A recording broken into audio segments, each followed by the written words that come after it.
In the golden age of Islamic mysticism, there arose a thinker so radical, so cosmically vast in vision, that even centuries later, his words ripple through philosophy, spirituality, and metaphysics. His name was Ibn Arabi, often called the greatest sheikh by those who studied his works. To Ibn Arabi, reality was not made of many things. It was not divided between creator and creation, subject and object, light and shadow. No, there was only one being, eternally expressing itself in infinite forms. And consciousness, your consciousness, was the mirror in which the One beheld itself. This wasn't poetry, it was metaphysics. For Ibn Arabi, existence is a divine unfolding. You are not separate from God. You are how God sees. In this video, we'll journey through his concept of Wahdat al-Wujud, the unity of being, and explore what it truly means to say, you are a reflection of the infinite, gazing at itself in wonder. Born in 1165 in Murcia in Muslim Spain, Muhyiddin Ibn Arabi lived during a time of intellectual explosion, a convergence of Islamic theology, Neoplatonism, and Sufi mysticism. He was a scholar, poet, philosopher, and traveler, not just across lands but across inner worlds. He claimed to have met the spiritual essence of prophets, to have walked the imaginal planes, and to have received knowledge directly from divine inspiration. His magnum opus, the Meccan Revelations, is a sprawling, multi-volume work that blends visionary insight with metaphysical rigor. But perhaps his most influential idea was simple and revolutionary. All existence is one, not metaphorically, ontologically. There is only one being, al-Wujud, and everything else, including you and me, are its appearances, its tajalli, manifestations. To understand Ibn Arabi is not just to study mysticism, it is to contemplate the architecture of consciousness itself. Ibn Arabi's central doctrine, Wahdat al-Wujud, literally means the oneness of being. It declares that there are not many beings, only being itself, expressing through diversity.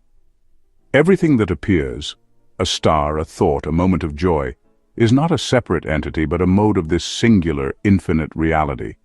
Much like how waves arise and fall within the ocean, so do forms emerge from and return to being.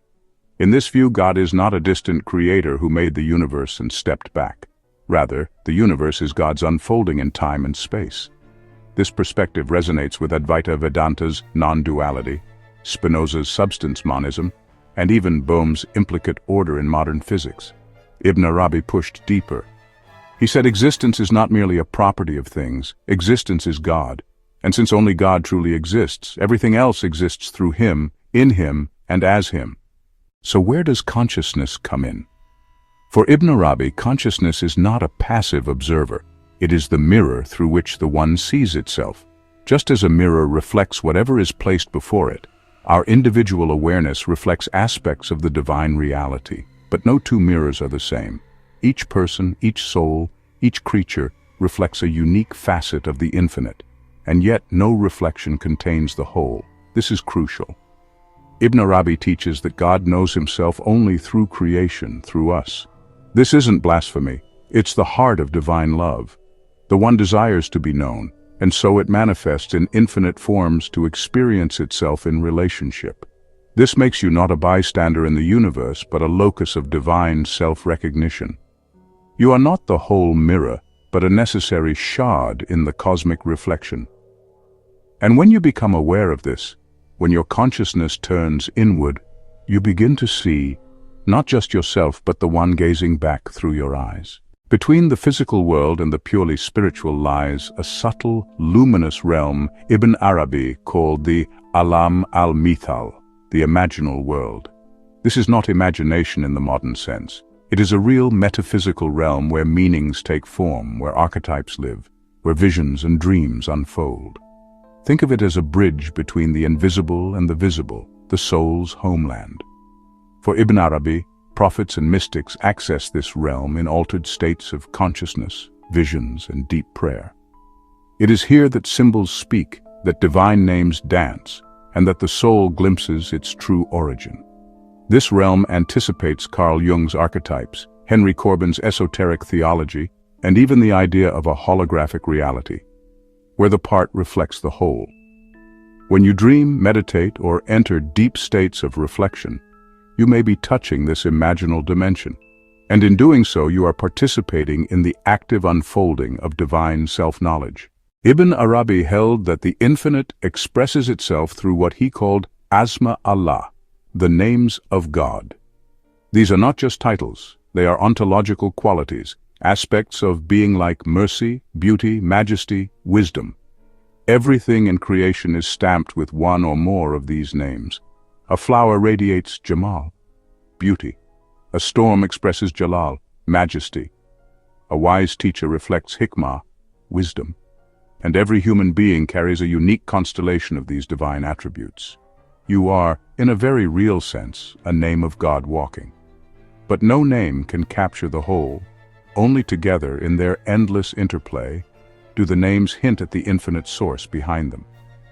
This allows Ibn Arabi to explain both the diversity of the world and its essential unity. God is not diminished by becoming many, just as white light is not lost when refracted into a rainbow. Every part sings the whole, and every soul is a verse in the poem of the real. For Ibn Arabi, the force that moves all things, the reason the one manifests, the engine of all creation, is love. He writes, "I was a hidden treasure and I longed to be known, so I created the world." Love is the divine impulse to be seen, to be reflected, to experience itself in form. And just as gravity pulls planets, love pulls souls, toward their source, toward each other, toward wholeness. When you feel longing, when you fall in love, when you are moved by beauty, that is not weakness. That is the infinite remembering itself through you. Love is not a human emotion in this view. It is the metaphysical glue of existence. It binds the subject and object, the self and the beloved, the seen and the unseen. And when you love deeply, truly, unconditionally, you are not just loving someone. You are participating in the divine unfolding of God's desire to know God. Ibn Arabi's vision is not just a philosophy. It's a reorientation of identity, of self, of cosmos. You are not a speck of dust in an indifferent universe. You are the eye through which the universe beholds itself. You are not separate from God. You are a reflection of God's infinite facets, shimmering for a moment in time. And when you awaken to this, not as belief, but as lived truth, you don't become God. You realize you were never other than Him. You were always the mirror. And the mystery is this: the one gazing back through your eyes is you. Please subscribe and share your thoughts. Your support means everything to this channel. See you on our next video. Remember, here at Spiritual Quest, we want to expand our minds and explore new perspectives on life. We are all together on this quest for spiritual realization. Thank you so much for being Bere.